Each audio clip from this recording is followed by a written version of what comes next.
In 1893, 27 million people traveled to a swampy wasteland in Chicago to witness a miracle, a city made of white marble that glowed at night like the face of God. It was the birth of the modern world. But beneath the Palace of Fine Arts and the glittering lagoons lay a labyrinth of tunnels where the laws of physics were being broken, and where a man named H. Holmes was building a murder castle to harvest the guests of the fair. This is the true story of how America's greatest celebration became the hunting ground for its first serial killer and the laboratory for a technology that should not have existed for another century. Chapter 1. The Alchemist of New Jersey. The rain in West Orange, New Jersey tasted of coal and ozone. Thomas Alva Edison sat in his laboratory, his fingers stained black with silver nitrate. He was losing. For years he had been the wizard, the man who tamed light. But now a Serbian immigrant named Nikola Tesla was whispering to the world about a rotating magnetic field and a current that could travel thousands of miles without losing its soul. Edison wasn't just worried about his patents, he was worried about the syndicate. A group of New York bankers, led by J.P. Morgan, had begun to realize that the man who controlled the light controlled the future of the American empire. "If Tesla lights Chicago," Edison whispered to his assistant, "the world will forget my name before the century is out. We don't just need to beat him, we need to destroy the very idea of alternating current." Chapter 2. The Architect of Death. While Edison plodded in New Jersey, a handsome man with piercing blue eyes arrived in Chicago. He called himself Dr. Henry Howard Holmes. To the ladies of Englewood, he was a charming pharmacist. To the history books, he would become America's first nightmare. Holmes didn't just build a hotel, he built a machine. As the World's Fair construction began, transforming a marsh into the White City, Holmes was busy laying his own foundations. His hotel had soundproof rooms, gas lines controlled from his private office, and a kiln in the basement that could reach temperatures hot enough to liquefy bone. He realized that the fair was the perfect cover. Millions of tourists, many of them young women traveling alone for the first time in their lives, were coming to see the Ferris wheel. They would need a place to sleep. They would come to his castle, and they would never be seen again. Chapter 3. The Spark of the Century. May 1st, 1893. President Grover Cleveland pressed a gold telegraph key, and in an instant, 100,000 incandescent lamps flickered to life. The crowd let out a collective gasp that was heard blocks away. It was the greatest display of electrical power in human history. Tesla stood on the stage, his tall, thin frame draped in a tuxedo. He wasn't looking at the lights, he was looking at the faces of the people. He saw their wonder, but he also saw the fear. He knew that his rival, Edison, had spent months electrocuting stray dogs and even an elephant to prove that Tesla's current was the executioner's current. What the public didn't know was that Tesla had a secret. He hadn't just brought light to Chicago, he had brought a transmitter. Hidden in the center of the Court of Honor was a device designed to pull energy directly from the ionosphere.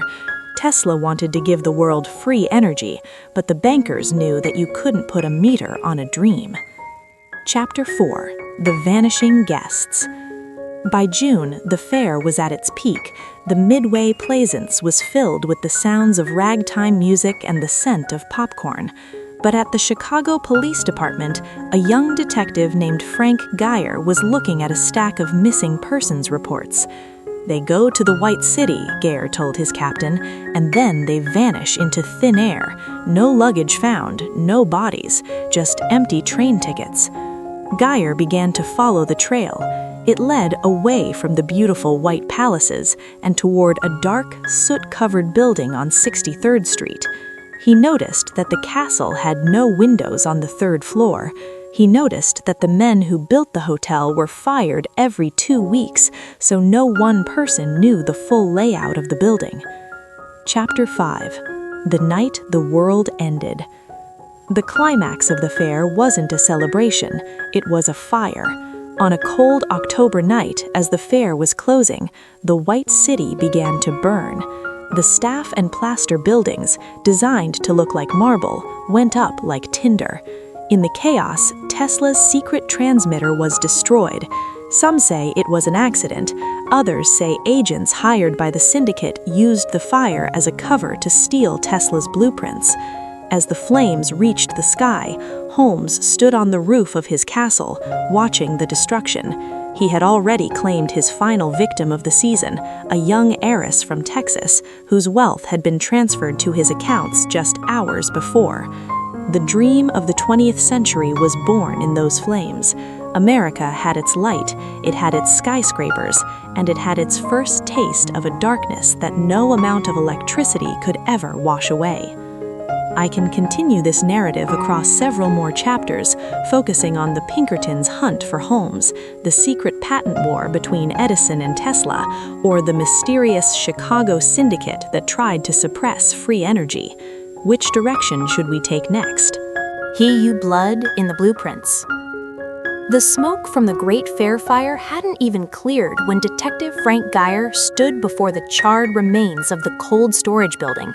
The White City was becoming a graveyard of dreams. While the newspapers were calling it a tragic accident, Geyer found something in the ashes that didn't belong. A set of surgical tools made of a strange, non-reflective alloy, and a ledger that contained names of people who officially never arrived in Chicago. Across town, in the smoke-filled back rooms of the Union League Club, the men in silk hats, the titans of industry, were not mourning the fire. They were tallying their profits. J.P. Morgan had successfully absorbed Edison's General Electric, and now he had his sights on Westinghouse, the man funding Tesla. The fire was a cleanup operation. A whistleblower whispered to Geyer in a rain-slicked alley. Tesla wasn't just lighting the fair, detective. He was trying to prove that he could send a signal, a voice through the air without wires. The syndicate couldn't let that happen. If information is free, the telegraph lines are worthless. If power is free, the coal mines are just holes in the ground. Back at the murder castle in Englewood, H. Holmes was preparing to vacate. The fair was over, and the influx of easy prey was drying up. But Holmes had one last project. He had been approached by a man representing a group known only as the Gilded Hand. They didn't want him to kill for money, they wanted him to kill for science. They provided Holmes with a prototype of a vibration device based on a stolen Tesla design. Holmes, ever the opportunist, installed it in his soundproof vault. He found that certain frequencies didn't just kill, they induced a state of complete psychological surrender. One evening, Geyer finally secured a search warrant for the pharmacy on 63rd Street. He didn't find Holmes. The doctor had already fled toward Philadelphia, but he found the elastic room. The walls were lined with rubber and iron. When Geyer stepped inside, the air felt heavy, as if the room itself was breathing. He found a trapdoor leading to a sub-basement. There, among the vats of acid and the lime pits, Geyer found a wooden crate with a shipping label addressed to the Laboratory of Thomas A. Edison. The connection was impossible. Why would the world's greatest inventor be receiving shipments from a suburban pharmacist? The Philadelphia Sting. The hunt for Holmes turned into a high-speed pursuit across the American frontier. Holmes was a master of disguise, changing his name and his appearance every 100 miles. He used the newly expanded railroad network, the very symbol of American progress, as his personal getaway vehicle. In Philadelphia, Holmes attempted his boldest scam yet, faking the death of his partner, Benjamin Peitzel, for insurance money. But Geyer was closing in. Using a new investigative technique, cross-referencing telegraph timestamps, Geyer realized that Holmes was traveling with Peitzel's 3 children, moving them like chess pieces across the northern states and into Canada. The psychological toll on Geyer was immense. He wasn't just chasing a murderer, he was chasing a ghost who seemed to have the protection of the highest powers in the land. Every time Geyer got close, a local sheriff would be ordered to stand down by a federal authority that didn't officially exist. The war of currents becomes a war of souls. While Geyer tracked the killer, Nikola Tesla was falling into a deep depression. His laboratory in New York had mysteriously burned down, destroying years of research on wireless energy. He knew it wasn't an accident. He walked the streets of Manhattan at night, feeding pigeons and talking to himself about the Great Transmission.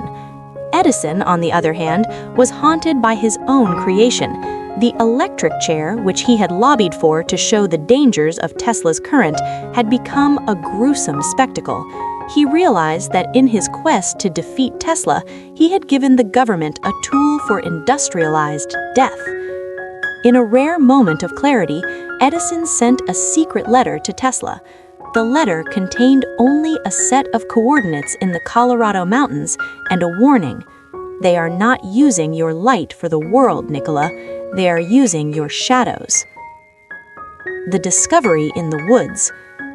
In 1895, Geyer finally tracked Holmes to a house in Toronto. In the garden, he began to dig. What he found would haunt the American psyche for a century. The remains of the Peitzel children were there, but buried beneath them was something even more terrifying, a collection of mechanical components and copper coils etched with Serbian symbols. Holmes had been testing the vibration device on his victims, recording their physiological responses to different electrical frequencies. The data was being sent back to the syndicate's researchers. When Holmes was finally captured and put on trial in Philadelphia, he became a media sensation. He confessed to 27 murders, though the real number was likely over 200. But throughout the trial, he kept looking at the back of the courtroom, at a man in a dark suit who never took off his gloves. On the day of his execution, May 7, 1996, Holmes made a strange request. He asked to be buried under 10 feet of concrete. He said, "I have the devil in me. If I am not pinned down by the weight of the earth, I will return through the wires." The secret legacy. The trial ended and Holmes was dropped through the gallows, but the story didn't end there. Geyer resigned from the police force shortly after, unable to cope with what he had seen. Tesla moved to Colorado Springs to build a massive tower, claiming he was receiving signals from Mars, though many believed he was actually trying to intercept the syndicate's private communications. The 1893 World's Fair was torn down, and the White City became a memory, but the technologies born there, AC power, the X-ray, the beginnings of mass surveillance, and the dark science of psychological control became the foundation of the 20th century. The Gilded Hand moved into the shadows of the newly formed Federal Reserve and the burgeoning intelligence agencies. They had learned that the public didn't need to be ruled by kings. They just needed to be distracted by the lights while the work was done in the tunnels. Thunder in the mountains. By 1899, the air in Colorado Springs had become a conductor for the impossible. High atop Nob Hill, a structure rose that terrified the local cattle ranchers. A massive 80-foot wooden tower topped with a giant copper ball that seemed to itch with the very static of the atmosphere.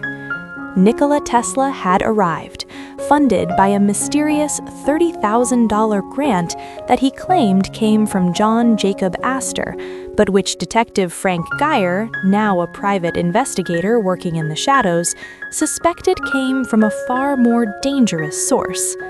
Tesla wasn't just building a laboratory, he was building an ear. "The Earth is not a dead rock, Frank," Tesla told Geyer, who had traveled to Colorado under the guise of a journalist. Tesla's eyes were sunken, glowing with a feverish intensity. "It is a giant tuning fork. If I strike it with the right frequency, I can make the very ground beneath the syndicate's feet hum with their own secrets." Chapter 13. The Night the Earth Shook. Tesla's experiments in Colorado Springs were supposed to be about wireless telegraphy, but the results were catastrophic and unexplained. On the night of July 3, 1899, Tesla threw the master switch on his magnifying transmitter. The resulting electrical discharge was the largest man-made bolt of lightning in history, 135 feet long, crashing through the roof of the laboratory. The thunder was heard as far away as Cripple Creek, 15 miles away. The grass for miles around the tower glowed with a faint, ghostly blue light known as St. Elmo's fire. But something went wrong. Instead of sending a signal across the Atlantic, the tower began to draw power up from the ground. The local power plant's generator exploded, plunging the entire city into darkness. In that darkness, Geyer, standing at the edge of the property, saw something that defied the laws of the Gilded Age. Dozens of shadow men, figures that looked like soldiers but wore gear that wouldn't be invented for another 50 years, emerged from the woods surrounding Tesla's tower. They weren't there to arrest Tesla. They were there to collect the harvest. Chapter 14. The Signal from the Void. Inside the blackened lab, Tesla sat hunched over a brass receiver. He wasn't listening to Morse code. He was listening to a rhythmic, pulsing sound that seemed to come from deep space, or perhaps from deep within the Earth. 1, 2, 3, Tesla whispered, counting the pulses. Geyer burst through the doors just as the Shadow Man began to retreat. "Nikola, you have to stop. They're using the tower to map something, not the stars, but the people." Tesla looked up, his face pale. "They aren't signals from Mars, Frank. I was wrong. These are echoes. The device Holmes had in his castle, it wasn't just for killing. It was a beacon. Every time he used it, he left a bruise on the fabric of reality. I've just amplified those bruises. I've given the Syndicate a map of every soul that has ever suffered under their machines." Chapter 15. The Colorado Conspiracy. Geyer realized then that the War of the Currents was a distraction. While Edison and Westinghouse fought over light bulbs, a third party, the Gilded Hand, was interested in the human nervous system as a power grid. They had used Holmes to study the death frequency, and now they were using Tesla to see if that frequency could be transmitted wirelessly. If they could broadcast a signal that induced fear or compliance, they wouldn't need police or laws or even a government. They would own the American mind. That night, Geyer and Tesla made a pact. They couldn't destroy the Syndicate, but they could bury the science. Tesla began to intentionally sabotage his own notes, writing in a complex cipher that combined Sanskrit, mathematics, and musical notation, a code that would take a century to crack. Chapter 16. The Great Disappearance. On an icy morning in January 1900, Tesla abruptly packed his bags and left Colorado Springs. He burned his lab to the ground, claiming the experiment was a failure. He returned to New York to build Wardenclyffe Tower, a project that J.P. Morgan would eventually defund and destroy once he realized Tesla was no longer playing the game. But Geyer stayed behind for one more day. He went back to Nob Hill and dug beneath the charred remains of the transmitter. He found a leg box buried 6 feet deep. Inside wasn't a blueprint, but a wax cylinder recording, a recording of the pulses Tesla had intercepted. As Geyer played it on a hand-cranked phonograph, he didn't hear static. He heard the voices of the victims from the Chicago murder castle. Their screams turned into a mathematical rhythm. The Syndicate hadn't lost. They had successfully converted human trauma into data. Chapter 17. The Legacy of Nob Hill. The mystery of what truly happened in Colorado Springs remains one of the greatest black holes in American history. Official records say Tesla was simply an eccentric who ran out of money. But years later, during the Cold War, the U.S. government would return to that very spot in Colorado to build the North American Aerospace Defense Command, or NORAD, deep inside Cheyenne Mountain. Some say they didn't choose that location for its granite walls, but because the ground there still vibrates with the Tesla echo, a frequency that allows for a type of surveillance that the world is still not ready to understand. Frank Geyer disappeared shortly after the Colorado incident. Some say he went to Europe to track the Gilded Hand to its roots. Others say he changed his name and became a watchman for a silent, unseen world, waiting for the day the lights would flicker again. Of Washington, D.C. By 1908, the world was accelerating. The horse and buggy were being choked out by the internal combustion engine, and the Gilded Hand had migrated from the boardrooms of Wall Street to the very marble halls of the U.S. Capitol. Frank Geyer's protege, a sharp-eyed investigator named Elias Thorne, arrived in Washington, D.C. with a heavy leather suitcase. Inside were Geyer's final journals, a map of a city that didn't appear on any tourist guide. Geyer had warned him.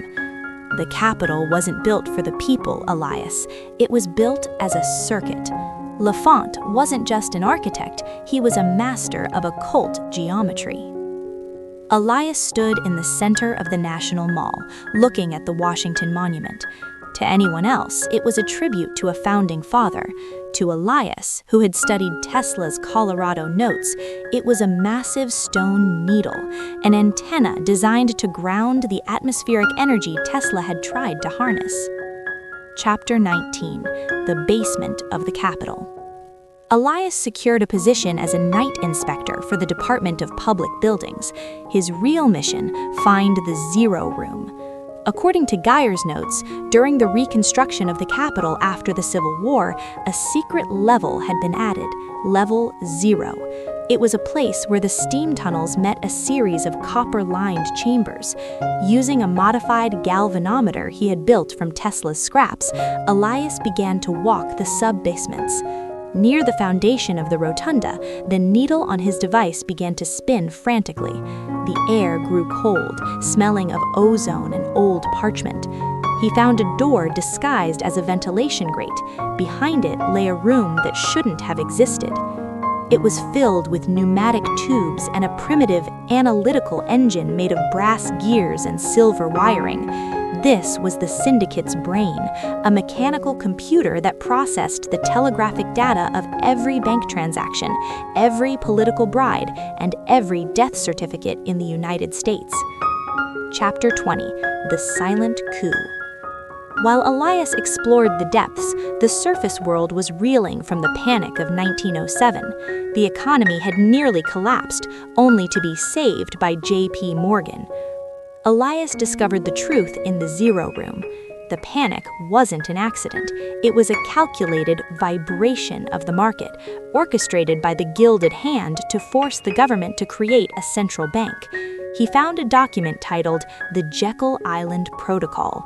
It outlined a plan to create the Federal Reserve, not as a government agency, but as a private fortress that would control the current of American wealth forever.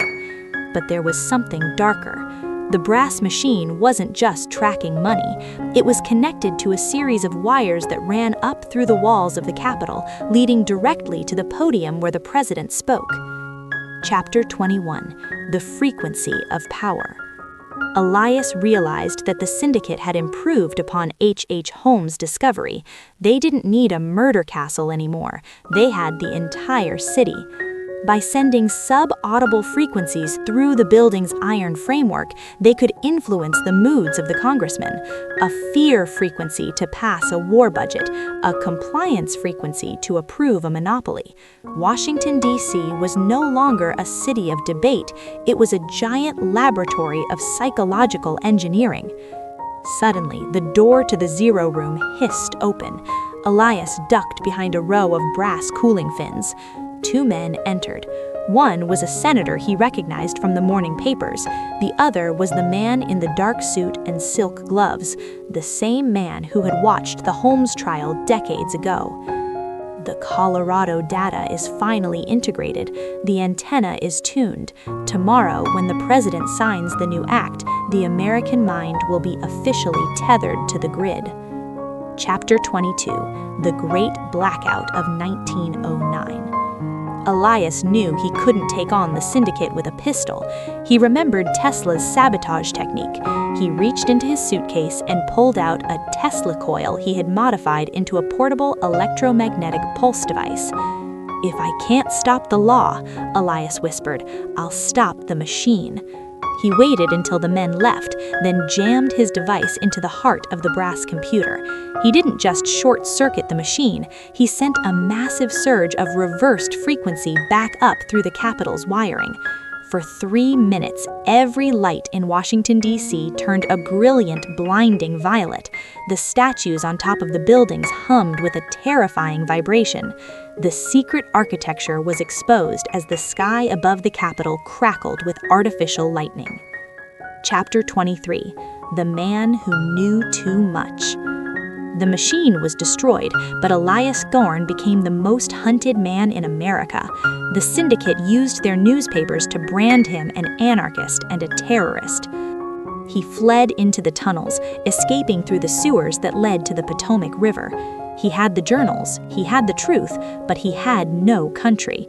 He realized that Geyer had been right. The war wasn't about land or gold. It was a war for the very soul of the human animal. Elias eventually found his way to a small house in Harlem where an aging, penniless Nikola Tesla lived. They sat in the dark, watching the city lights of New York. "You delayed them, Elias," Tesla said softly, feeding a white pigeon. "But you cannot stop the tide. They will build it again. They will call it the radio. They will call it the television. They will call it the internet. They will always find a way to turn the light into a leash." Elias didn't give up. He used the last of the Geyer estate to form a secret society, a group of watchmen dedicated to tracking the syndicate's frequencies. They lived in the margins, the ghosts in the machine who would spend the next century fighting a silent war against the Gilded Hand. Whenever a light flickers for no reason, or a radio station picks up a voice from the past, or a city experiences a technological glitch that defies explanation, it is a signal. It is Elias Thorne and his successors still in the tunnels, still fighting the frequency. The history books tell of presidents and wars, but the real history is written in the vibrations of the wires. And as long as there is one person who remembers the white city of shadows, the syndicate's victory is never absolute. By the fires of the Second World War, the Gilded Hand had shed its silk gloves and donned the uniforms of high-ranking military officials and industrial titans. They no longer whispered in the basements of the Capitol. They commanded the Manhattan Project and the Office of Naval Research. Elias Thorne's grandson, David Thorne, had inherited more than just a name. He had inherited the Geyer frequency, a sixth sense for the hum of the syndicate's machines. David was a brilliant radar technician stationed at the Philadelphia Naval Shipyard, a place where the air felt thick enough to chew. "They aren't trying to hide the ship from radar, David," whispered his mentor, an elderly scientist who had once been a janitor at Tesla's Wardenclyffe. "They're trying to hide it from this reality." Chapter 26, Project Rainbow.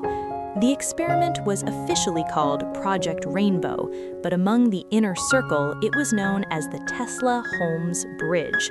The goal was to use massive electromagnetic coils to wrap the USS Eldridge, a destroyer escort, in a bottle of light, making it invisible to the naked eye. David Thorne stood on the pier on October 28, 1943. He saw the massive generators being craned onto the deck.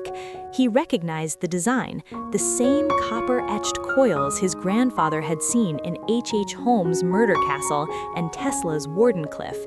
the syndicate had finally mastered the vibration of displacement. If they pull the switch, David realized, they won't just move the ship, they'll open a door that was never meant to be opened. Chapter 27. The Blue Mist. At 5:15 p.m., the generators roared to life. A low-frequency hum began to vibrate the very teeth in David's mouth. Then, a greenish-blue mist began to swirl around the hull of the Eldridge. It smelled of ozone, sulfur, and, strangely, the damp lilies of a funeral parlor. Suddenly, with a crack like 1,000 whips, the ship vanished. It didn't just disappear, it left a hole in the water, a perfect ship-shaped vacuum. For several agonizing minutes, the Eldridge was gone. When it reappeared in a flash of violet light, the scene on deck was something out of a fever dream. Chapter 28. The Price of the Void. David was among the first to board the ship once the generators cooled. He found men fused into the steel of the deck. Their atoms literally merged with the ship's hull. Others were wandering aimlessly, their eyes glowing with the same blue light David had seen in his grandfather's journals. But in the center of the ship, in the radio room, David found what the syndicate was truly after. The radio wasn't tuned to a naval frequency. It was receiving a broadcast from 1893. The ragtime music of the Chicago World's Fair was playing clearly, frozen in time, echoing through the steel. "We didn't travel through space," a dying sailor whispered to David, clutching a piece of a brass gear that looked exactly like the one Elias Thorne had destroyed in the Capitol basement. "We traveled through the memory of the machine." Chapter 30. The Shadow over the Atlantic. The syndicate's lead scientist, a man whose family had been part of the Gilded Hand for generations, didn't look horrified by the mutilated sailors. He looked triumphant. "The experiment was a success," the scientist noted in a black ledger. "We have proven that the human soul is a frequency that can be detached and reattached to the material world. The ghost ship is not a failure. It is the prototype for the new world order." David knew he had to act. He used his knowledge of radar interference to create a feedback loop in the ship's remaining generators. He wasn't trying to destroy the ship, he was trying to desynchronize the frequency the syndicate had stolen. Chapter 30. The Exodus to the West. As the Philadelphia shipyard was placed under a total information blackout, David Thorne fled. He took with him a single piece of the Eldridge, a small humming crystal that had formed on the ship's antenna during its disappearance. He headed west toward the desert of New Mexico, where he had heard whispers of a place called Los Alamos. He knew the syndicate was building something there, not just a bomb, but a sun on Earth. If they could combine Tesla's frequency with the power of the split atom, the Gilded Hand would become gods. They wouldn't just control the mind, they would control the very fabric of time and space. Chapter 31. The Atomic Age Secrets. The year is now 1945. The desert sands of Trinity Site are about to be glassed by the first nuclear explosion. David Thorne sits in a small shack 10 miles away, holding the humming crystal. He realizes that the atomic age is just a cover story. The real power isn't in the explosion, it's in the flash, the microsecond where the laws of physics are suspended. The syndicate is waiting for that flash to send a signal back to 1893 to ensure their rise to power is permanent. David begins to wire the crystal to a shortwave radio. "Grandfather," he whispers to the ghost of Elias Thorne, "now I have to destroy the battery." The Trinity Paradox. July 16, 1945. The Jornada del Muerto, the Journey of the Dead Man, was a desert basin in New Mexico that lived up to its name. At 5:29 a.m., the sky over the southwest was not supposed to exist. David Thorne stood behind a lead-lined observation shield, his eyes protected by dark welder's glass. In his hand, the humming crystal from the USS Eldridge was vibrating so violently it drew blood from his palm. He had wired it into a makeshift transmitter, a device he called the frequency breaker. "They think they are splitting the atom to end a war," David whispered, looking toward the gadget atop the 100-foot steel tower. "But the Syndicate is splitting the now." Chapter 33. The Microsecond of Eternity. When the plutonium core compressed and the chain reaction began, the world turned inside out. The explosion was not just heat and light, it was a rupture. For 1/1,000,000th of a second, the temperature at the center of the blast was 4 times hotter than the sun. In that microsecond, the Trinity paradox occurred. The massive surge of radiation acted as a carrier wave for the Syndicate's signal. David saw it, not with his eyes, but through the crystal. A beam of black light shot out from the epicenter, not outward toward the mountains, but backward through the tunnels of time. He saw the flicker of the 1893 Chicago World's Fair. He saw H. Holmes in his cell. He saw his grandfather Elias in the Capitol basement. The Syndicate was trying to save their previous failures by broadcasting the blueprints for 1945 technology back to their 1893 ancestors. Chapter 34. The Counter Signal. "Not today," David growled. He slammed the master switch on his frequency breaker. The crystal shattered, releasing a burst of blue energy that collided with the nuclear flash. The two waves, the Syndicate's Chronos signal and David's Discord pulse, clashed in the air. The result was a psychic shockwave that flattened the desert scrub for miles. The black light was neutralized, the loop was broken. The Syndicate in 1893 would remain in the dark, and the Gilded Hand of 1945 would find their records of the experiment mysteriously erased by the electromagnetic pulse. Chapter 35. The Silent Century. The war ended. The 1950s brought television, suburbs, and the Cold War. To the public, David Thorne was just another nameless technician who disappeared after the war. But to the Syndicate, he was the man who had stolen their godhood. They retreated. They realized that brute force, nuclear bombs and ghost ships was too messy. It left traces. It left thorns in its wake. They needed a more subtle way to build their circuit. They moved into the world of silicon. They traded their brass gears for vacuum tubes and eventually for microchips. They realized they didn't need to send signals through the air if they could put the receiver directly into every American home. Chapter 36. The Digital Gilded Hand, 2026. Fast forward to the present day, the White City is now a digital cloud. The Murder Castle is an algorithm that tracks your every heartbeat, your every purchase, and your every fear. Leo Thorne, a 24-year-old cybersecurity analyst in Austin, Texas, sat in front of 6 monitors. He was the great-great-grandson of Elias Thorne, and he had spent his life wondering why his family's basement was filled with boxes of old, handwritten ciphers in Sanskrit and math. He had just discovered a ghost protocol hidden in the kernel of the world's most popular social media operating system. It was a sub-audible frequency, a hum that was being broadcast through every smartphone speaker on the planet. Leo ran the code through his grandfather's ancient decryption software. The result made his blood run cold. Project Ivory Tower status active. Resonance 1893.1904.1945.2026. Goal: final psychological synchronization. Chapter 37. The Return to the Tunnels. Leo looked at his phone. It was glowing with a faint violet light.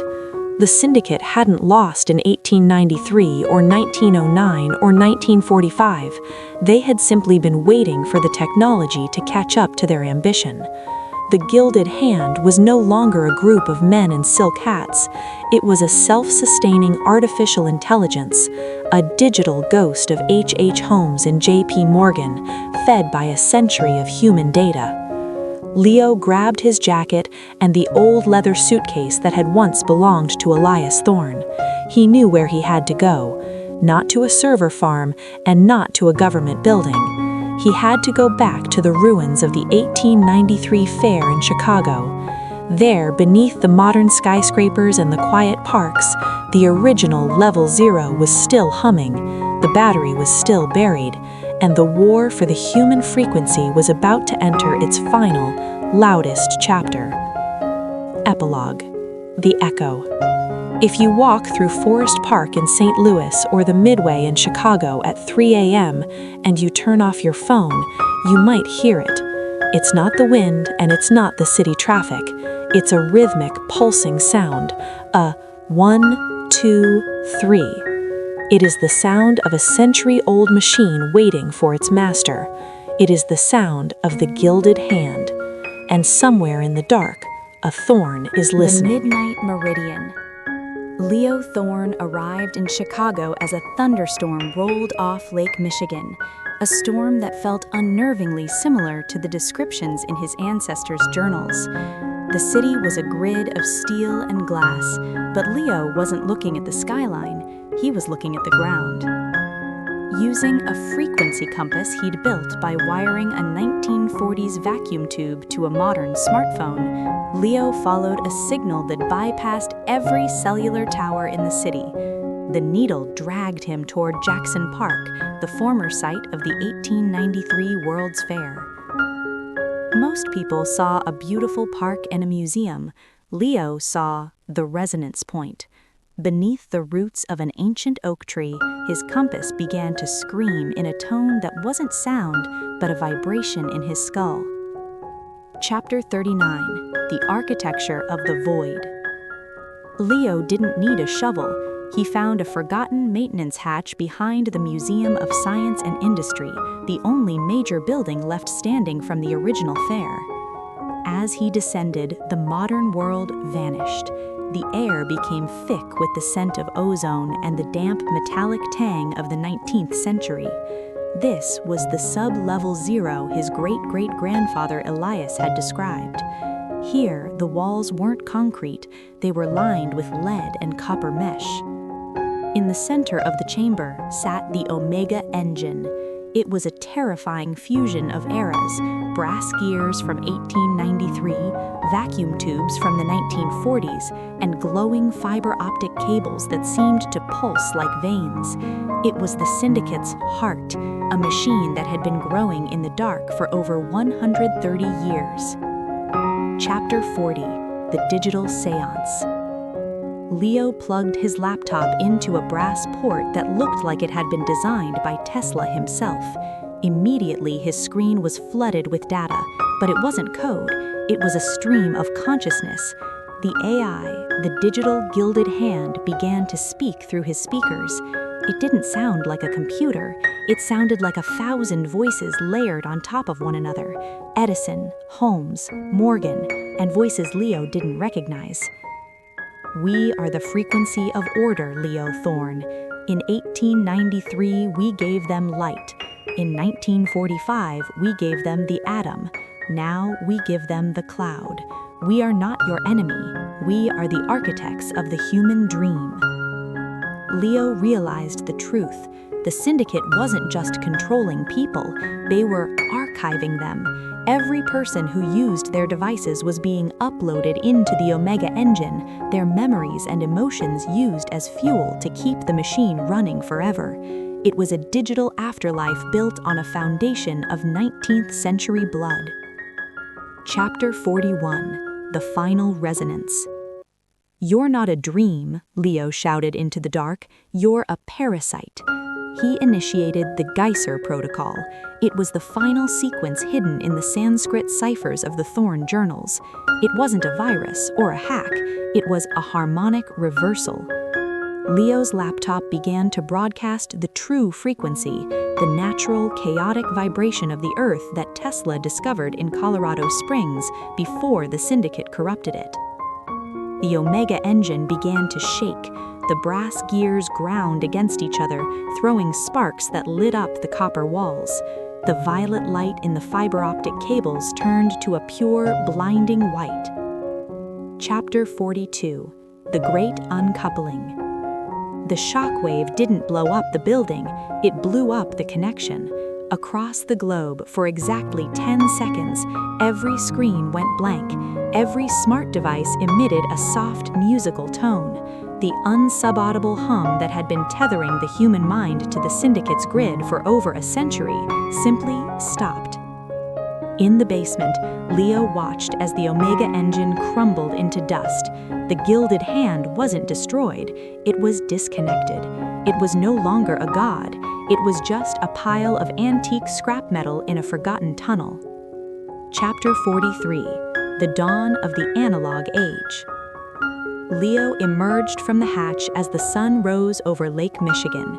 For the first time in his life, the air felt light. The pressure in the back of his mind was gone. He looked at his phone. It was dead. He looked at the people walking in the park. They were looking up at the sky, at each other, at the trees, not at the glowing rectangles in their palms. They looked confused, as if waking from a long, strange dream. The war that started in 1893 wasn't over. Men would always seek to control other men, but the grid was broken. The Thorn legacy had fulfilled its purpose. Leo took his great-great-grandfather's leather suitcase and threw it into the lake. The secrets were no longer needed. The world was finally vibrating to its own rhythm again. Historical fact check: the reality behind the story. This narrative, while a thriller, is built on a foundation of real historical anomalies. H.H. Holmes, a real serial killer who built a murder castle in Chicago during the 1893 fair. The War of Currents. The brutal rivalry between Tesla and Edison was real, including Edison's public electrocution of animals to discredit AC power. Tesla's missing papers. When Tesla died in 1943, the FBI, Office of Alien Property, seized all his trunks. Many pages of his research on wireless energy have never been released. The Philadelphia Experiment. While officially denied by the Navy, rumors of the USS Eldridge vanishing in 1943 have persisted for decades, fueled by eyewitness accounts of men fused to the deck. The weeks following the Great Uncoupling were known as the 10-day silence. Across the United States, the digital infrastructure groaned under the weight of a sudden, unexplained reboot. Satellites drifted slightly out of alignment, and for the first time in a generation, the constant data stream that dictated the lives of millions was severed. Leo Thorne retreated to a small cabin in the Appalachian Mountains, far from the reach of the smart cities. He had saved the world from a century-old circuit, but he knew the syndicate, the true gilded hand, was not a collection of machines. It was a philosophy of control, and that philosophy was already adapting. Chapter 45. The Shadow of the 1904 Vault. While sorting through the very last of the Thorne family archives, documents his father had hidden in the floorboards of the cabin, Leo found a photo from the 1904 St. Louis World's Fair. In the background of a photo featuring the Palace of Electricity, there was a man. He wore the same silk gloves and the same expressionless face as the man Elias had seen in 1909 and David had seen in 1945. But it was the ledger tucked under the man's arm in the photograph that caught Leo's eye. On the cover, embossed in gold, was a symbol, a hand clutching a lightning bolt, surrounded by a circle of 13 stars. Chapter 46. The Final Revelation. The year 2026. Leo realized that the Omega engine in Chicago was only one node. The syndicate had built their empire like a fractal. Every major historical event they touched was a seed for a new layer of control. He turned on a shortwave radio, the only technology he still trusted. Through the static, he heard a familiar rhythmic pulse. 1, 2, 3. It wasn't coming from a satellite. It wasn't coming from a server. It was coming from the Earth's magnetic field itself. The syndicate had succeeded in something even Tesla had feared. They had turned the very planet into a hard drive. Every movement of the tectonic plates, every lightning strike in the atmosphere was now being modulated to carry their data. Chapter 47: The Last Watchman. Leo sat on the porch of his cabin looking at the stars. He understood now that the war his family had fought for 4 generations was not a war that could be won in the traditional sense. It was a constant state of resistance. The Thorn family were the static, the necessary noise in a world that wanted to be perfectly, silently controlled. As the sun began to rise over the mountains, Leo picked up a pen and a fresh notebook. He began to write, not in code, but in the simple, honest language of a storyteller. He wrote the history you have just read, the truth of the White City, the murder castle, the ghost ship, and the digital grid. If you are reading this, he wrote on the first page, then the frequency hasn't taken you yet. Listen to the silence. Trust the static. The hand is reaching, but the light is still yours. Historical epilogue. Truth stranger than fiction. While this story concludes Leo's journey, the historical threads it weaves are terrifyingly real. The 1904 theft. During the St. Louis World's Fair, several artifacts from the Palace of Electricity were reported missing and never recovered, coinciding with a series of unexplained power failures. The Schumann resonance.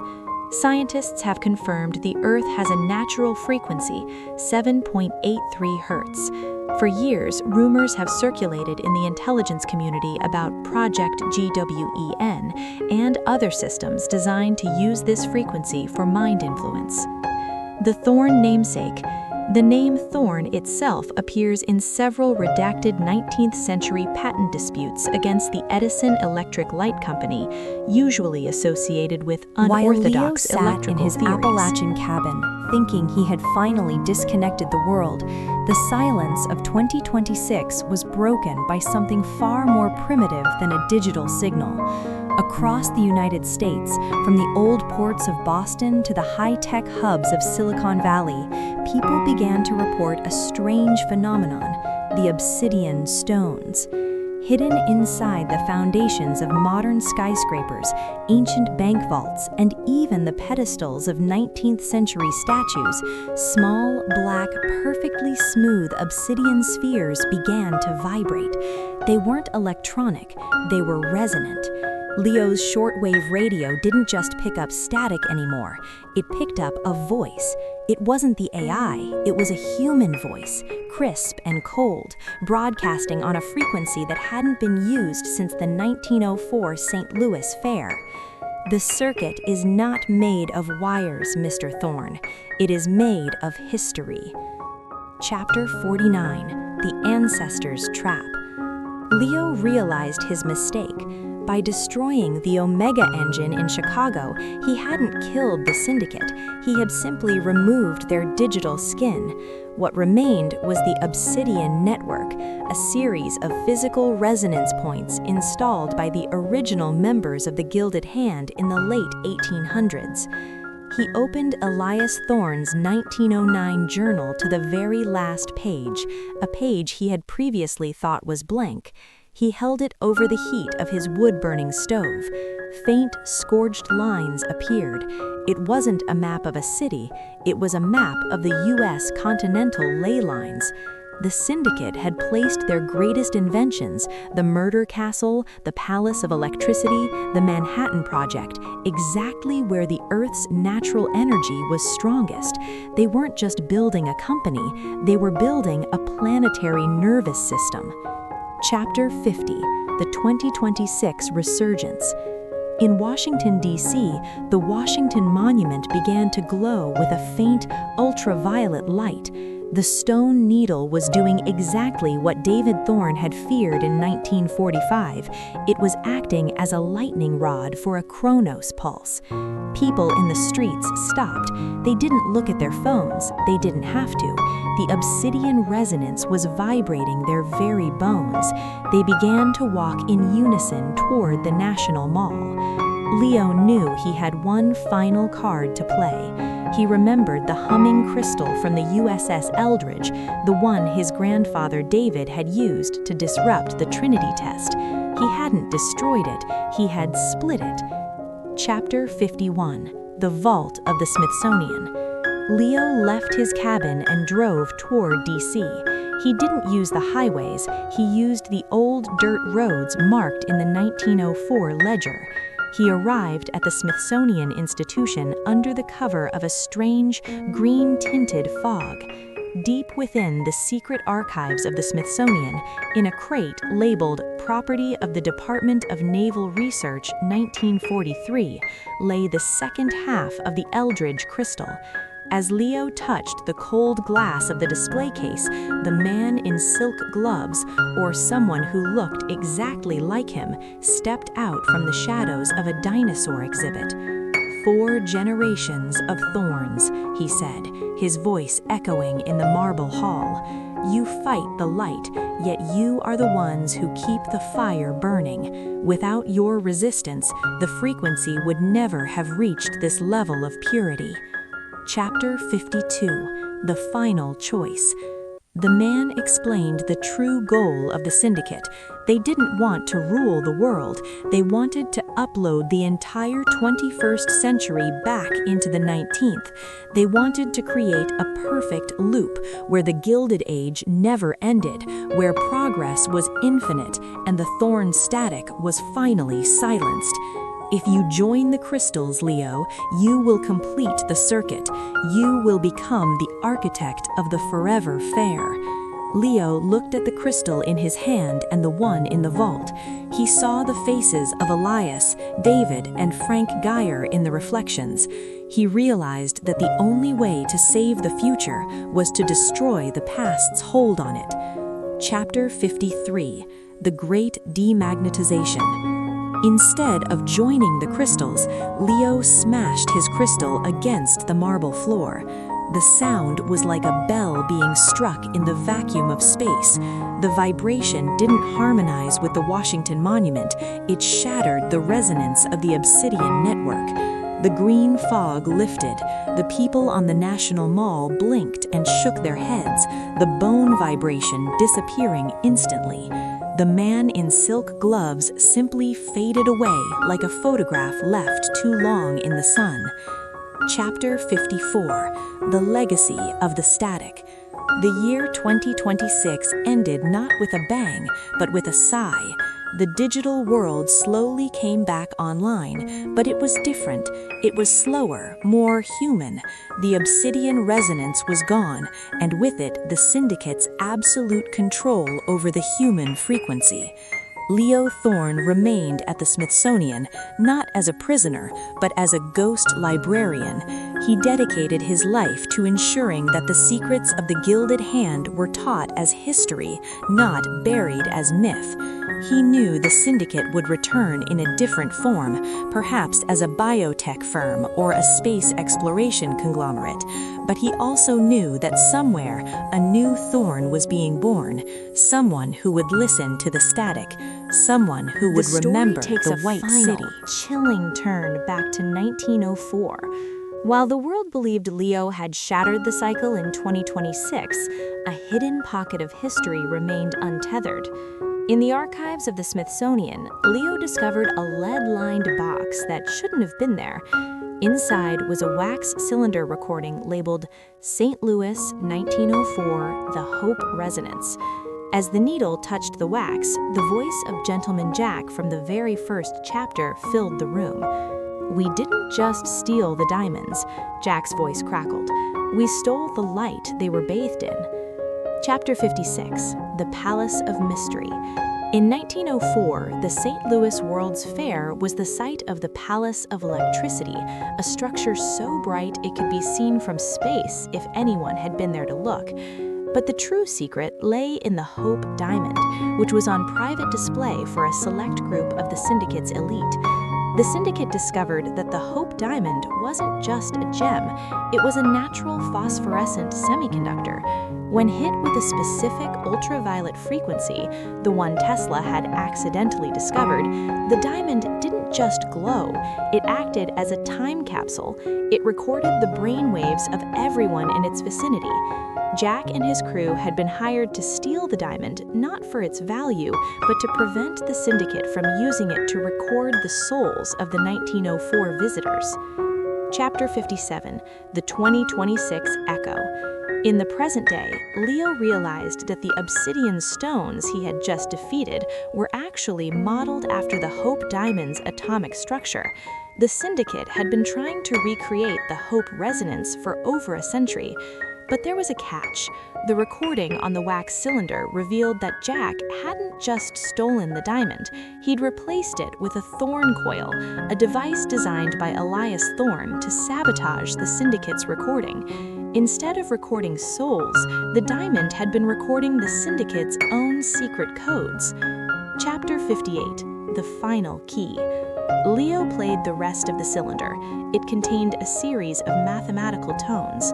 When he ran these tones through his computer, they didn't create a message, they created a deactivation code for every secret obsidian stone still hidden on Earth. Jack had been a double agent. He wasn't just a thief, he was a Thorn by blood, a distant cousin who had played the longest game in history. He hid the kill switch for the 21st Century Network in a 1904 wax cylinder, knowing it would take 100 years for the technology to exist to read it.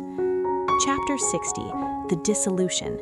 Leo broadcast the tones, one by one the secret vaults of the Gilded Hand, located in the Swiss Alps, beneath the London Underground, and inside the peaks of the Andes, imploded, not with fire, but with a sudden loss of molecular stability. The Gilded Hand was finally, truly empty. Their wealth remained, but their power, their ability to influence the frequency of the human mind, evaporated. The final conclusion. This saga has spanned 3 generations of heroes, Elias, David, and Leo Thorne, 3 global fairs, Chicago 1893, St. Louis 1904, and the Digital Fair of 2026, the Trinity of Science, Tesla's light, Oppenheimer's atom, and the AI's data. The story ends here, but the history remains for you to explore. The names might be different in the textbooks, but the vibration of the Gilded Age is a real part of Just the American as Leo story. stepped into the crisp evening air of Washington, D.C., his frequency compass didn't die. Instead, it emitted a low, mournful tone, a frequency so deep it felt like it was coming from the center of the earth. He realized the kill switch from 1904 hadn't just deactivated the stones, it had triggered a final failsafe. In the distance, beneath the pavement of Pennsylvania Avenue, a rhythmic thudding began. It was the sound of the pneumatic transit tubes, a 19th century mail system that the syndicate had secretly expanded into a city-wide transport network for their elite. The syndicate wasn't fleeing into the digital cloud, they were retreating into the physical labyrinth. Chapter 62, The Vault of the 13 Stars. Leo followed the thudding to an unremarkable brick building near the Navy Yard. Inside, he found a brass elevator that didn't go up. It dropped him 300 feet into the bedrock. He stepped out into a cathedral of steam and iron. This was the Obsidian Archive. Row after row of glass cylinders held soul records, the magnetic imprints of every person the syndicate had ever tracked, dating back to the first telegraph line. In the center of the room stood a man who looked younger than Leo, yet his eyes held the weariness of centuries. He was the last architect. "You think you've ended it, Leo?" the architect said, gesturing to the millions of glowing cylinders. "We haven't been controlling people, we've been preserving them. The world above is chaotic, dying, and loud. Here, in the frequency, there is eternal peace. Every dream ever dreamed at the 1893 fair is still alive in this room." Chapter 63, The 1893 Loophole. The architect showed Leo a terminal that displayed a live feed of the 1893 World's Fair. It wasn't a recording, it was a temporal pocket. The syndicate had used Tesla's Magnifying Transmitter to isolate a single acre of the Chicago Fair and pull it out of the timeline. A few hundred people, the original Gilded Hand, were still there, living in a perpetual May of 1893, powered by the energy the syndicate harvested from the modern world. "If you destroy this archive," the architect warned, "you kill them. You kill the only part of humanity that hasn't been corrupted by the 20th century. You kill the White City forever." Chapter 64, The Thorn Dilemma. Leo looked at the screens. He saw children eating popcorn under the Ferris wheel, scientists marveling at the first light bulbs, and families laughing in the court of honor. It was beautiful, it was perfect, and it was a lie. He realized that this perfection was the reason the 20th century had been so full of conflict. The syndicate had been mining the future's peace to fuel the past's paradise. To give 1893 its eternal light, 1945 had to have its darkness. Leo gripped his grandfather's brass galvanometer. "The past doesn't get to live at the expense of the future," he whispered. Chapter 65, The Great Release. Leo didn't smash the machines. Instead, he did what Nikola Tesla had always intended. He ground the circuit. He connected the archive's power supply to the Earth's natural magnetic core, but without the syndicate's filters. The massive surge of raw, unmodulated energy flooded the temporal pocket. The 1893 fair didn't explode, it reintegrated. Suddenly, the people in the archive began to age. The eternal May became a normal October evening. The people in the 1893 pocket were returned to the timeline. They died natural deaths, their souls finally released from the magnetic loop. The glass cylinders in the archive shattered, the soul records dissolving into a mist of pure light that floated upward through the ventilation shafts and out into the DC sky. Chapter 66, The End of the Gilded Hand. The architect didn't fight back. He simply sat down in a high-backed velvet chair and watched as his skin turned to dust. "Finally, the sun is setting," he whispered. The underground cathedral went dark. The steam hissed one last time and then fell silent. The pneumatic tubes stopped their thudding. Leo Thorne climbed back up to the surface. He stood in the middle of a quiet Washington street. Above him, the sky was filled with a shower of ghost lights, the released energy of 1,000,000 souls returning to the natural cycle. Chapter 67, The Final Page. Leo returned to his cabin one last time. He sat at his desk and picked up his pen. The White City is gone. The murder castle is dust. The ghost ship has docked.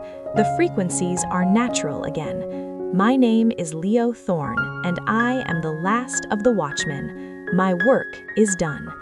He closed the notebook and placed it in the lead-lined box. He walked outside, breathed in the cold mountain air, and for the first time in 4 generations of his family, he didn't hear the hum. He heard the birds. While Leo he heard sat the in the wind. silence of He his mountain heard cabin, the silence. the earth itself began to speak one last time. It was not a digital signal, nor a pneumatic thud, but a seismic groan. In the basement of his cabin, the floorboards creaked. He moved the rug to reveal the stone foundation, and there, etched into the very rock, was a series of glowing blue veins. He realized the Great Release hadn't just freed the souls, it had restored the world system, Tesla's original vision for a planet-wide wireless energy network. The syndicate had used the ley lines for control, but the lines themselves were the Earth's natural circulatory system. Chapter 69: The Vault of the Blue Flame.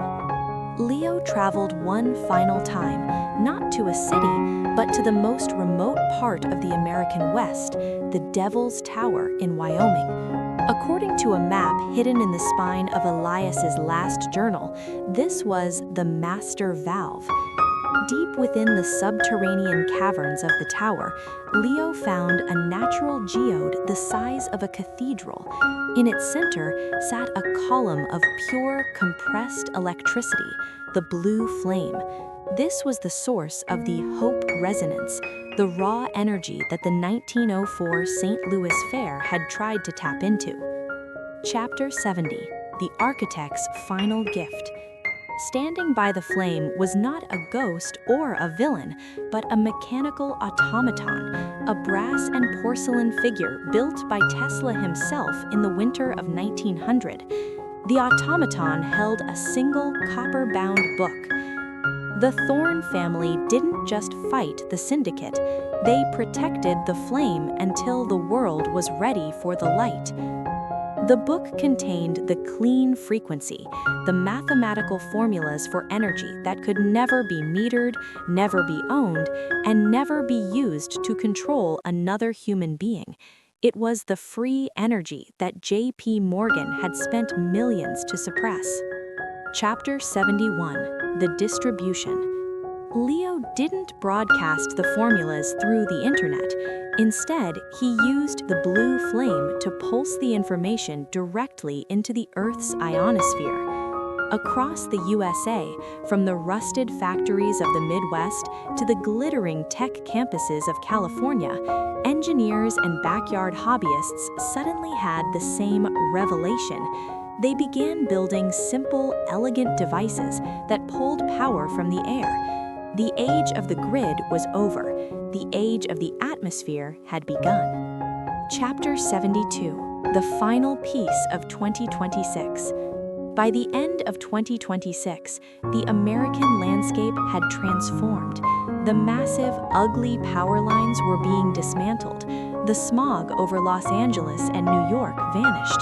The Gilded Hand had been a parasite on the world's energy. With the energy now free and abundant, the parasite had nothing left to feed on. Leo Thorne stood at the top of Devil's Tower, looking out over the vast, glowing horizon. He saw the White City not as a secret underground prison, but as a vision for what every city could now become: clean, bright, and free. Chapter 73: The Thorne Testament. Leo returned to his cabin and placed the copper-bound book on the shelf next to the journals of Frank, Elias, and David. He added his own final entry: "We are no longer the watchmen of the dark. We are the gardeners of the light. The frequency is ours. The future is open." He stepped outside and looked at the night sky. For the first time in over a century, the stars seemed to shine with a familiar, friendly rhythm. The static was gone. The music of the spheres had returned. Historical afterword: The real legacy. The world system. Tesla's Wardenclyffe Tower was intended to provide free, wireless energy to the entire world. It was demolished in 1917 because his financiers realized they couldn't charge people for it. Devil's Tower. Local indigenous legends have long spoken of sky people and strange lights associated with this rock formation, which is also a significant point of geological electromagnetic activity. The 1893 Fair Fire. To this day, historians wonder how a city built of indestructible materials could burn so The quickly resonance and of the completely, unwritten. leaving almost no The final trace of its piece grand of 2026 felt like a long-awaited breath of fresh air, but for Leo Thorne, the silence was almost too heavy. He realized that the Thorn legacy wasn't just about stopping the syndicate, it was about protecting the unwritten history. In the deepest corner of his grandfather's lead-lined box, Leo found a small silver key with no teeth. It was a magnetic key, designed for a lock that didn't use physical tumblers. Accompanying it was a final scrap of parchment from Frank Geyer, dated 1896. The castle had a heart, but the fair had a soul. If you find the key, do not open the door unless the world is silent. Chapter 75. The Hidden Pavilion. The world was now silent. The age of the grid had ended, and the age of the atmosphere had begun. Leo knew there was one place he had missed. In the original blueprints of the 1893 Chicago World's Fair, there was a pavilion of the future that was never officially built.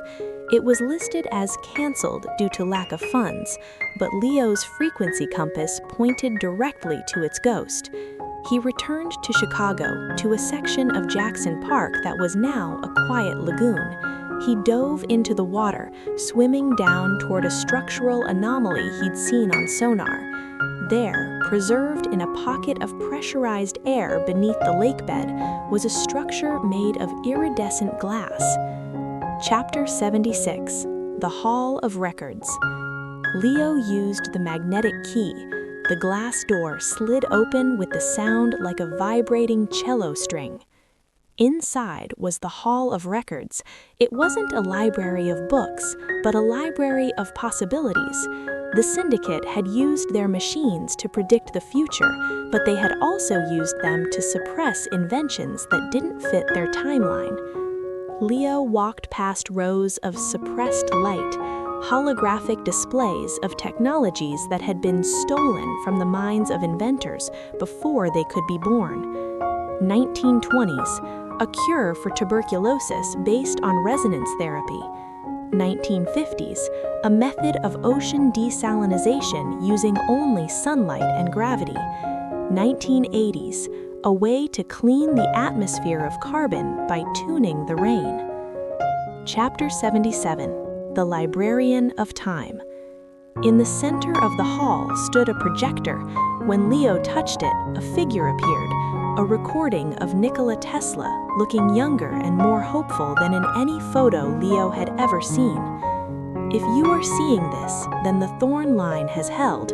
You have defeated the hand. But the hand was only a symptom of fear. Now you must give the world its stolen imagination back. Leo realized his final mission. He didn't just have to give the world free energy, he had to give the world its lost inventions. The syndicate had made the 20th century a story of war and scarcity. Leo had to make the 21st century a story of abundance and repair. Chapter 78. The Great Awakening. Leo spent the next 3 years as the ghost of the pavilion. He didn't hoard the records. He leaked them, slowly, anonymously, to young scientists, artists, and dreamers all over the world. He sent the 1920s medical data to a lab in Nairobi. He sent the 1950s water tech to a village in the Mojave Desert. He sent the 1980s atmospheric formulas to a student in Beijing. Slowly, the unwritten history began to write itself onto the real world. The scars of the Gilded Age, the pollution, the sickness, the greed, began to heal. Chapter 79. The Final Sunrise. It is now 2030. Leo Thorn is an old man, though he is only 30. The frequency burden has aged him, but his eyes are clear. He stands on the shore of Lake Michigan, watching a fleet of solar-resonant ships glide silently across the water. The White City is no longer a memory of 1893. It is the reality of the whole world. Every home is a palace of light. Every city is a court of honor. The syndicate is a ghost story told to children. The Thorn family is a legend whispered in the wind. Leo takes his compass, the one that had guided him through the tunnels and the towers, and drops it into the deep blue water of the lake. The needle doesn't spin, it sinks straight and true to the bottom. The world is tuned, Leo says to the sunrise, and the music is beautiful. The final epilogue, the listener. If you are reading this in the year 2026 or beyond, look at the lights in your room, listen to the hum of the air around you. If the light is steady and the hum is a song, then the thorns succeeded. But if the lights flicker and if you hear a rhythmic pulse, 1, 2, 3, then perhaps the story isn't over. Perhaps you are the next thorn.